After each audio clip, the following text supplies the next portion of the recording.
Good morning, everyone. Or good afternoon or good evening. I know we've got some of our international folks here again today. Nice to see you. Let's see. It is Friday, January 12th, 2024. And this has been a hell of a week. I don't think we're done yet. And I have more to say about that in a couple of minutes. But before we get started, I am ECM. Welcome. I am coming to you, as always, from occupied Tongva territory here in Southern California, where it's freezing. Maybe not freezing by East Coast standards, but there's been a lot of complaint overnight about the fact that it was 41 degrees when I woke up this morning.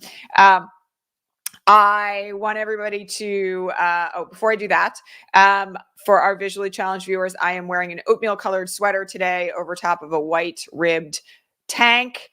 My skin is pink, my eyes are green, my hair is dirty blonde and pulled back today. I have in my thick gold hoop earrings, and I'm sitting in front of my plant and my lamp and my chair, as always, in my office. I'm glad you're here. So here's the deal. Trump's closing arguments were completed yesterday in the New York State fraud case, and I have a lot I could say about it. I think the short version of what I want to convey is just simply that they really have no defense. And I reminded everybody yesterday that he's already been found liable for fraud. So it's not like there's going to be any dispute here over whether or not fraud was actually committed. The real issue is only the fines. And Tish James gave a great statement after it was all over yesterday. I do not want anybody to be disappointed if the amount does not total the $370 million that she's asked for. It's quite possible there could be a serious shave off of that, but do I think we're well above the $100 million territory? Yes, I do.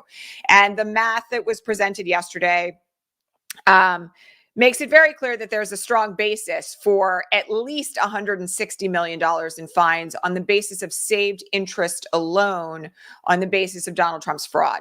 And that's not even including all the inflation that resulted in various other forms of bank loans and the like. So they have no defense.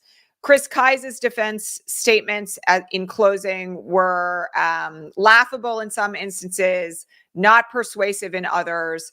Trump himself did get to talk for 5 minutes before the judge cut him off. I'm not particularly bothered by it. You know, I have to remind everyone that there is a way in which this judge is doing his very best to not appear to be biased, because there will be an appeal if Trump can put up the bond, as we discussed yesterday. And, you know, my expectation is that we're going to see an extremely substantial fine and an end to the Trump family in the form of the Trump organization ever being able to practice in the real estate industry in New York State again. Now, there was some signaling from the judge yesterday that he doesn't think the case against Junior and Eric is as strong as the case against Donald. I'm just going to say this. I think that one of the ways in which this judge could potentially appear less biased is to give credence to the fact that potentially Junior and Eric were not as involved in the day-to-day management of the financial statements as their dad was. Now, that doesn't mean that the Trump organization isn't going to be dinged very heavily. It doesn't mean that Weisselberg and others who participated are not going to be dinged, but it may end up being the case that there may be a little bit of hedge splitting, so to speak, I'm mixing my metaphors, on how the sons are found guilty and fined versus dad. And I'm just going to say something else. Because all Donald Trump cares about is himself, he's not going to find any reason to celebrate if his sons are less on the hook or a little less off the hook than others. Okay. So again, I want everybody to understand that we may get a little bit of a mixed result here.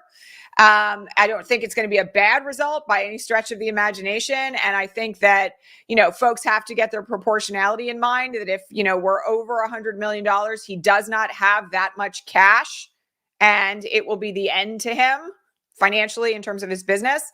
And the business, you know, is not going to exist. It's already in receivership.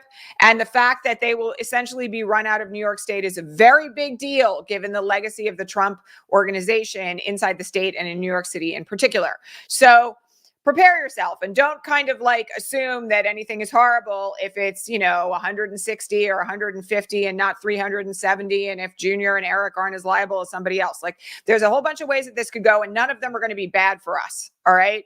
So again, I just want everybody to be aware that this is where we sit. He cannot run his business through his sons. The business is already in receivership. This is a corporate death penalty case, and the company is already dead. All right? Does everybody understand that? There's no way the Trump organization or any of these people are going to be able to practice in New York State again in the real estate business. The Trump organization is over. Its assets are going to be sold. That's already happened. Okay? So it is what it is. But I'm just preparing you all because I know, I have, and Christine, I got to shout you out. Like, you're awesome. But one of our Patreon subscribers, Christine, this morning was like, I'm so mad that the judge let Donald Trump speak for 5 minutes. And you know what? I got to say, like, of all the things to be mad about at this moment, that is not one of them. All right. And we've all really got to kind of like temper our expectations here because we don't want any verdict overturned. All right. We want the judge to be fair and impartial. And I am not particularly bothered by the fact that Trump got a pulpit for 5 minutes inside this courtroom. It's not any different from what he said outside of it 20 minutes later. So, again, we've got to kind of like understand that we may not get every single thing that we want, but we might. All right. And so that's kind of how I want people to approach this. Yes, of course, he can do business in other states for now because Letitia James is only the Attorney General of New York State. And that's where this case is being brought. All right.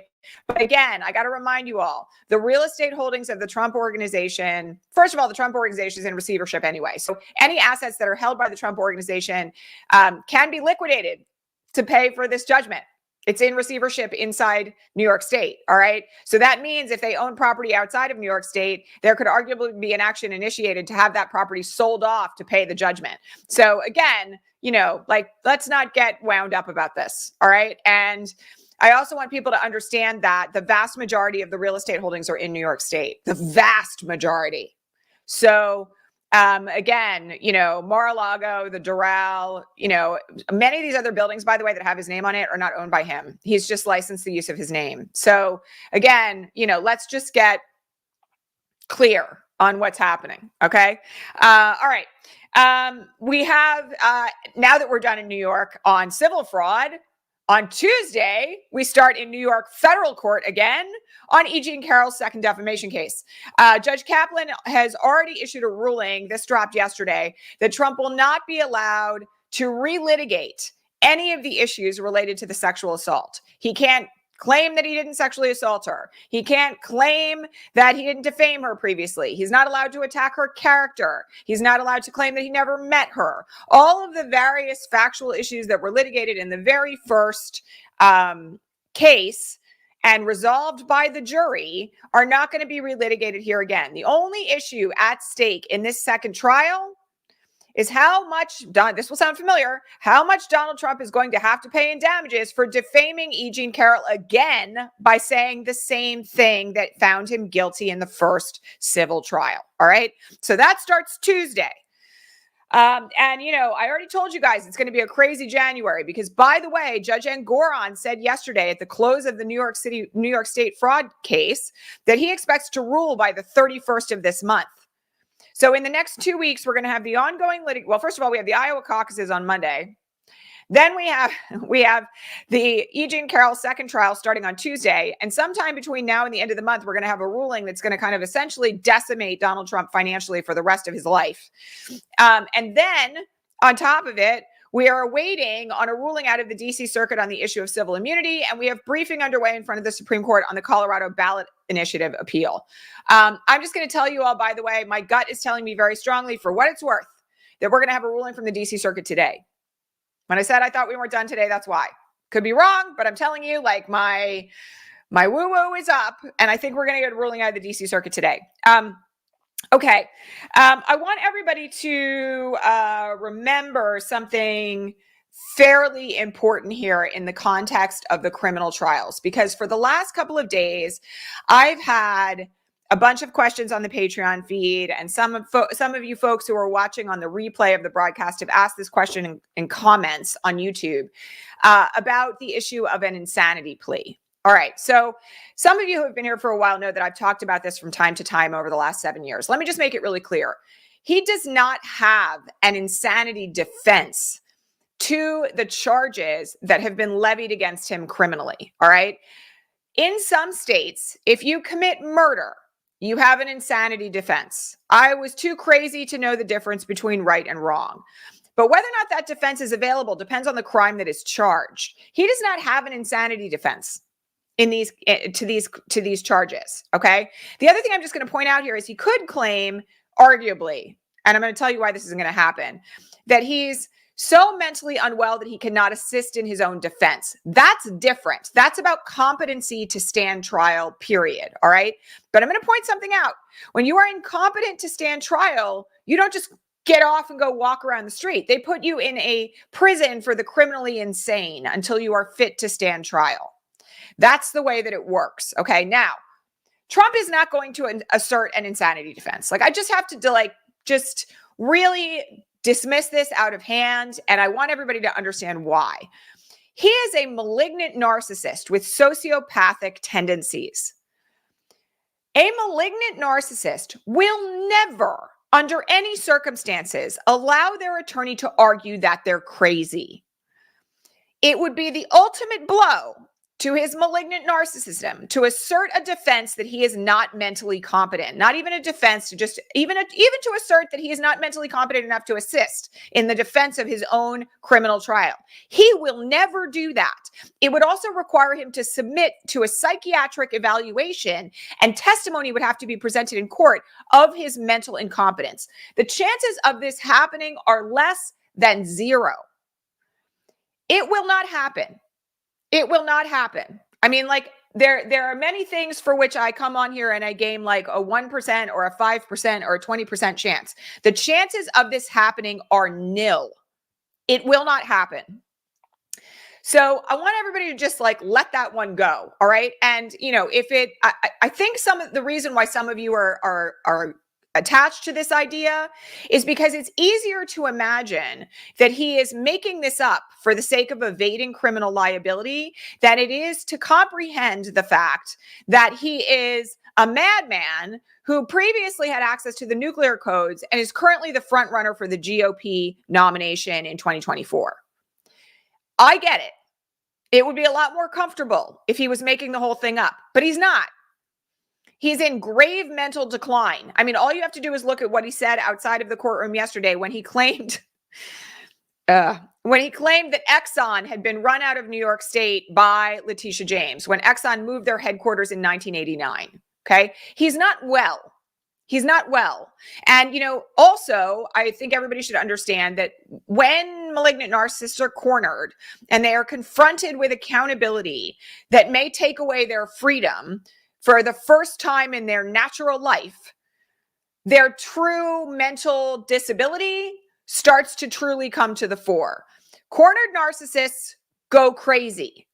Like, that's one of the things that happens. It's actually one of the reasons why the most dangerous time to leave a relationship with a malignant narcissist is when you've actually just walked out the door, because it is the moment where they're the most likely to become violent. If they have not been violent already, it is the moment where the life of the person who is leaving them is the most in jeopardy, because that's accountability. So, you know, again, I just want people to be really wise to the fact that this is what it looks like. Okay. It's not like there's some master plan for him to pretend to be insane. That's not what's happening. He is a cornered, malignant narcissist with sociopathic and psychopathic tendencies. And he's not well. So again, I want everyone to be, to just abandon the idea that somehow there's some 6D chess being played here. Okay. We've had this morning some very interesting developments in relation to Hunter Biden. First of all, Hunter Biden pled not guilty in LA yesterday to the charges that have been levied against him by, wait for it, the Biden DOJ. I think we can all kind of like abandon the idea that somehow, you know, like the Biden DOJ is being weaponized, but whatever. Point being that a letter has been written this morning by Abby Lowell, who is Hunter Biden's attorney, about this issue of contempt of Congress, because Hunter Biden showing up on the day that the contempt of Congress vote was taken and being willing to sit and testify fundamentally undercuts any argument that he should be held in contempt, let alone prosecuted for criminal contempt of Congress like Steve Bannon was. It's a very well-worded letter. Abby Lowell is a long-time, very well-recognized attorney in Washington, D.C. who has represented presidents in the past. And, you know, Hunter Biden and his legal team have played this incredibly well. I just want everybody to know that in addition to everything that I said about this on Wednesday, I don't think the story is over yet here, because fundamentally the way that this has gone down may have undercut the ability to prove criminal contempt of Congress. And again, I think we're very clear here on the way in which Hunter Biden has presented himself as willing to testify in an open hearing in response to a subpoena, as undercutting any argument that they have that he refused to appear. I mean, that's kind of a no-brainer, right? Even for non-lawyers. But I think the way that this is played out is very smart. All right. I have to deal with one issue here again on what happens when somebody is convicted of a crime. Because speaking of Steve Bannon, there seems to be a lot of misunderstanding, even in our own community, where I've addressed this a number of times, but I'm just going to deal with it again. We got a lot of new followers here, and I want people to understand this. You do not get to walk around free when you have been convicted of a crime while that crime is on appeal. I feel like I have addressed this now like maybe 3 times in the last month, but I want to say it again, okay? The situation with Steve Bannon is extremely unusual, and it has to do with the fact that the crime of which he's convicted is not considered to be a terribly serious one. He evaded a subpoena. Now, we can have a debate about whether or not Steve Bannon is getting special treatment. We can have a debate about whether or not evading a subpoena to testify before Congress should be considered more serious, all right? But nobody should be under the illusion that if Donald Trump is convicted of conspiring to deprive 60 million Americans of their rights, that he's going to be walking around free while an appeal is underway. All right. What has happened with Steve Bannon is extremely unusual. Again, I have to remind you, if people got to walk around free while things were on appeal, no one would be in prison. So again, I want people to, you know, grasp from a real grounded place the fact that many of us continue to spin out into these potential scenarios of what's going to happen here that aren't actually grounded in reality. All right. The worst case scenario here, which I think is not going to happen if he's tried and convicted in Judge Chutkan's courtroom, is that he will be in Mar-a-Lago with an ankle bracelet, never allowed to leave, with no access to the internet, because that's going to happen. And I will just tell you that I don't think that's likely. Again, you want me to game it out? I will tell you that I think it's a better than 90% chance that if Donald Trump is convicted, he will be like put in the clink on the spot in Judge Chutkan's courtroom. So once again, like, it's not a good use of our time to be spinning out into potential hypotheticals of worst case scenarios right now. We have so much work to do in the 2024 election that your time is better spent, if you find yourself spiraling in that stuff, to going online and finding a text banking or a phone banking volunteer opportunity for a candidate that you care about, and spending the hour that you would have spent worrying about this, doing that instead. Again, it's possible, if you get into that headspace, to waste whole days worrying about things that are never going to happen. And I just really want people to be mindful of this. Now, yes, I know that Neil Cottrell made a couple of statements last night on MSNBC that have raised question marks in people's minds. I'm just going to say this. I don't see any way in hell that he's able to pardon himself on a state conviction. Okay. I don't know what Neil was talking about. I haven't seen the footage. I will go back and watch it. But I'm just going to tell you, I think the likelihood of that is extremely slim. All right. If he happens to be walking out on appeal, I'm not even going to go there. I just, you know, one of the things you have to understand here is also the judges who are in play. All right. Judge Chutkan, who, by the way, has sentenced insurrectionists to longer sentences than most people on the DC District Court bench. I think anybody who thinks that Trump's going to be walking around if he's convicted at that trial with her as the judge, probably ought to take a pause and reconsider that. Judge Cannon, sure, but I'm not even watching what's happening in Florida anymore because we know who she is. All right. Like, I've sort of written off that trial for now because first of all, I don't think it's going to go to trial in advance of the November election. And second of all, I think she's going to do everything that she can to mess up the works. So I want people to kind of like just really deal with the reality of where we are right now. Because the other thing is, like, we're not in control of any of this, right? The things that we can control are whether or not we mobilize our own communities, whether or not we get people out to vote, whether or not we door knock, whether or not we text bank, whether or not we're advocating for candidates that we care about, whether or not we're making sure that progressives and Democrats are getting elected where we live, locally and at the state level, right? Whether or not we're working on behalf of sister districts. Speaking of that, there's a great organization called Sister District that you can volunteer to if you live in a blue district. But, like whether or not we're doing the work to make sure we flip seats, that is within our control. Whether or not Donald Trump wins the 2024 election, if he's still the nominee, more on that in a second, that's up to us, right? Does everybody get that? Like, there are things that we can control and things that we can't. And we should be focused on the things that we can control, because, by the way, you're going to feel a lot better if you do that. All right. I want to talk about Monday just for a minute, because Monday is the Iowa caucus. Yes, I know it's also MLK Day. I'm going to be broadcasting on Monday because it's the Iowa caucus, even though it's MLK Day. I had a moment last night and yesterday where I was thinking about the way the numbers are popping off in Iowa. Nikki Haley is ahead of Ron DeSantis.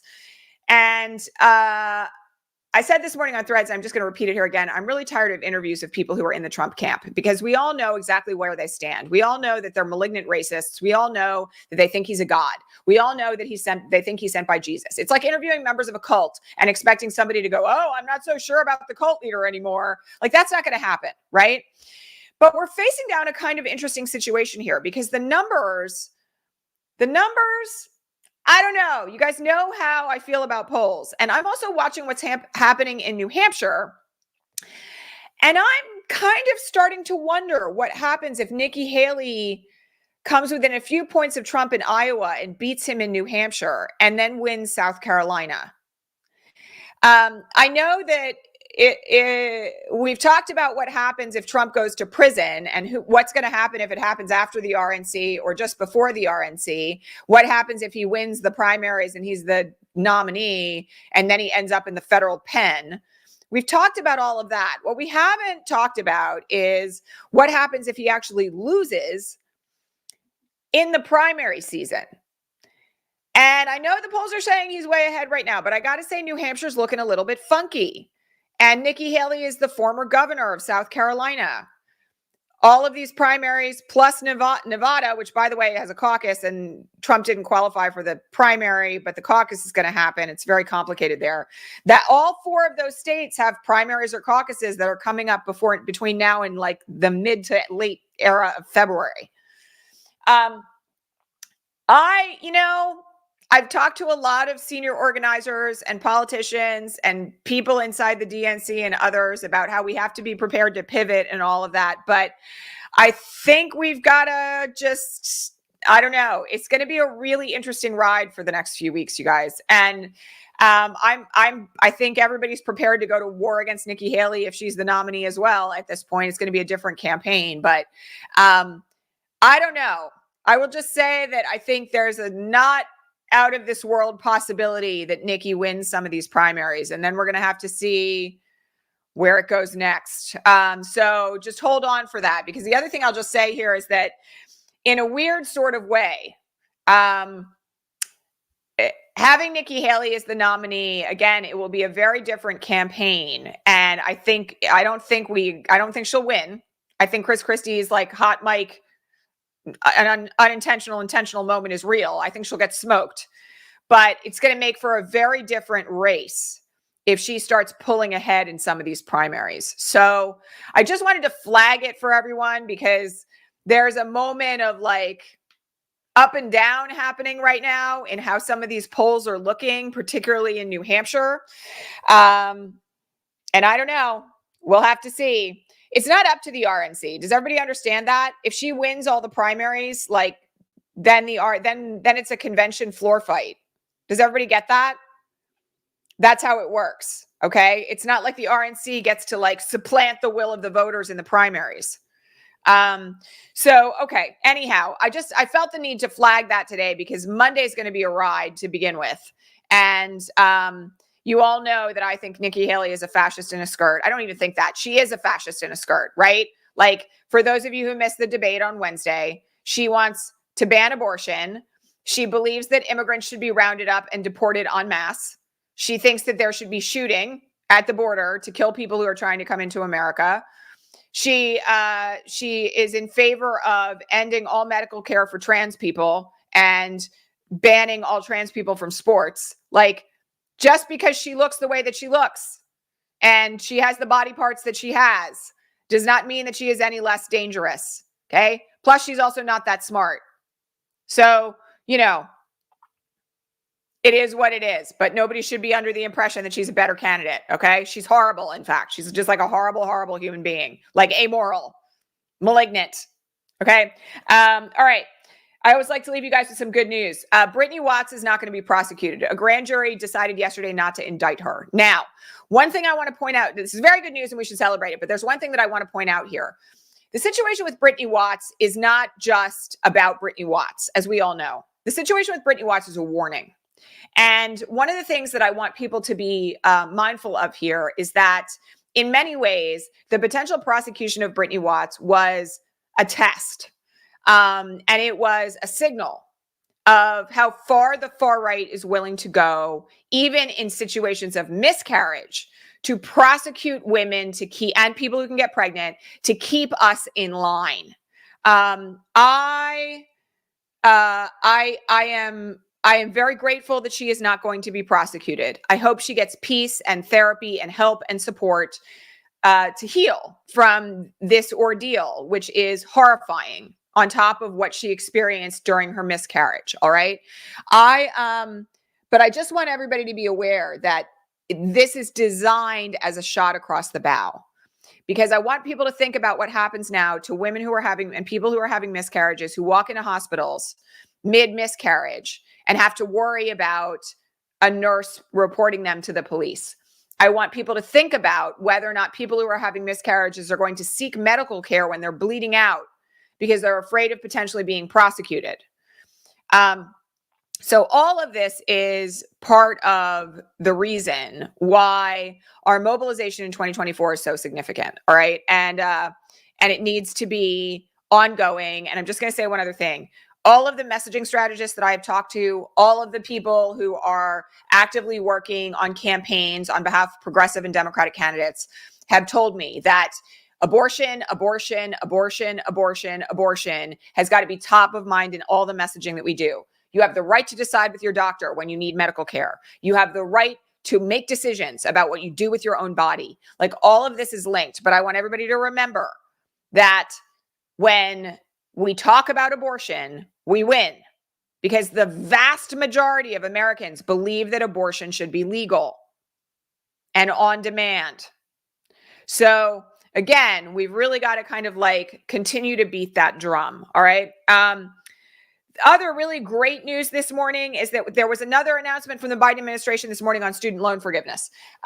This particular tranche of loans that will be forgiven are loans that were less than $12,000 that have been in repayment for 10 years.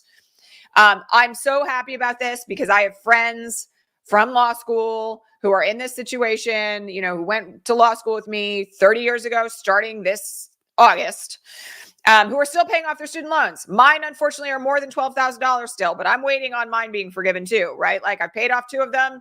I have 2 left to go. I am really excited about this. I'm going to remind you all, we've talked about talking points in relation to student loan forgiveness here a lot in the past.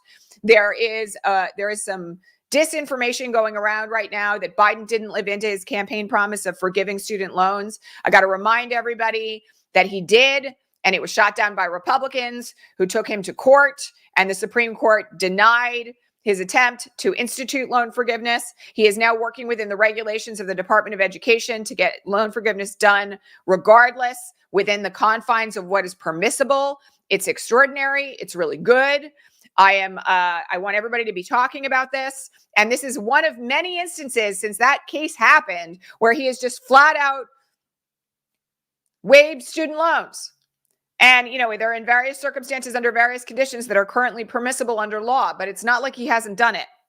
So folks need to continue to beat that drum also, right? Like he promised he was going to do loan forgiveness. He tried to go as far as he could. The Republicans shot him down, and he's doing it anyway because it matters, right?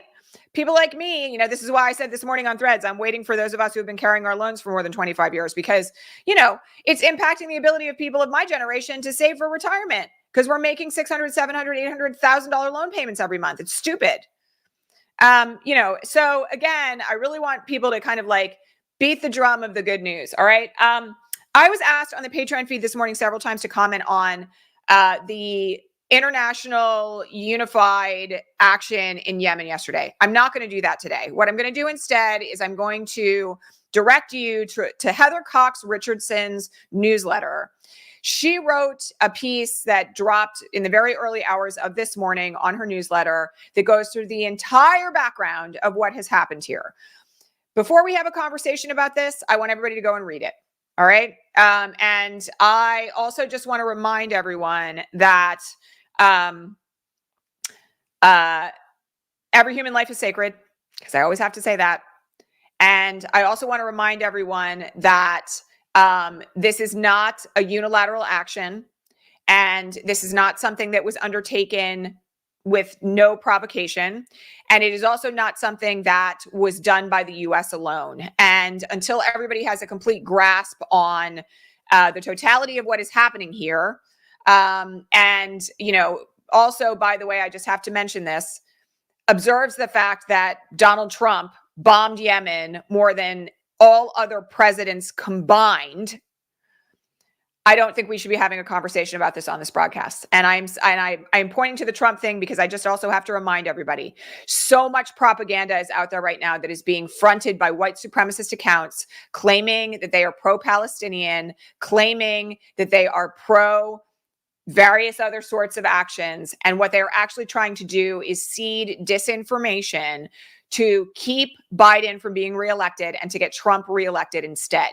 We have to, as with everything else that we have discussed on this broadcast, look at the totality of the circumstances with nuance, which doesn't play well in social media, which doesn't play well when we're in a kind of like black and white, us or them kind of scenario, like we are in much political discussion these days, online and elsewhere. But complexity, critical thinking, educating yourself about this particular circumstance, please go read the newsletter. And getting a grasp on where this all sits in the larger political diaspora of the current moment inside the United States would serve everyone very, very well. All right. So that's all I'm going to say about it for today. And we can talk about it at another point. I will be here on Monday. It's MLK Day. It's a day of service. I encourage all of you to go out and do something that's of service on Monday. But I will be here broadcasting because it's also at the Iowa caucuses, thanks to the incredibly racist Iowa GOP who rescheduled their caucus on that day. We will be here talking about that and other things. And I will be here for Progressive Coffee Hour for our Patreon subscribers on Sunday. You want to get in on that? You want to come hang out with us on Sunday morning at 8:30 a.m. Pacific, 11:30 Eastern. You can grab your favorite hot beverage and chat about pretty much anything on Progressive Coffee Hour, all right? So I will be here for that on Sunday as well. And one programming note briefly. Next Wednesday's broadcast is going to be earlier than usual because I have an event for one of my kids at school that starts at 9:30 my time. So I am anticipating that we will be at 8:30 a.m. Pacific, 11:30 Eastern this coming Wednesday. Just calendar it. You'll get a notification about it if you're on the Patreon feed, but we will be a half hour early that day so that I can go see my kid play the saxophone. All right. I will catch you all here either on Sunday at Progressive Coffee Hour for our Patreon subscribers, or I will catch you all here on Monday. Please don't forget to like and subscribe to this broadcast. Please don't forget to share it with your friends. If you're watching on the recording, drop us a comment.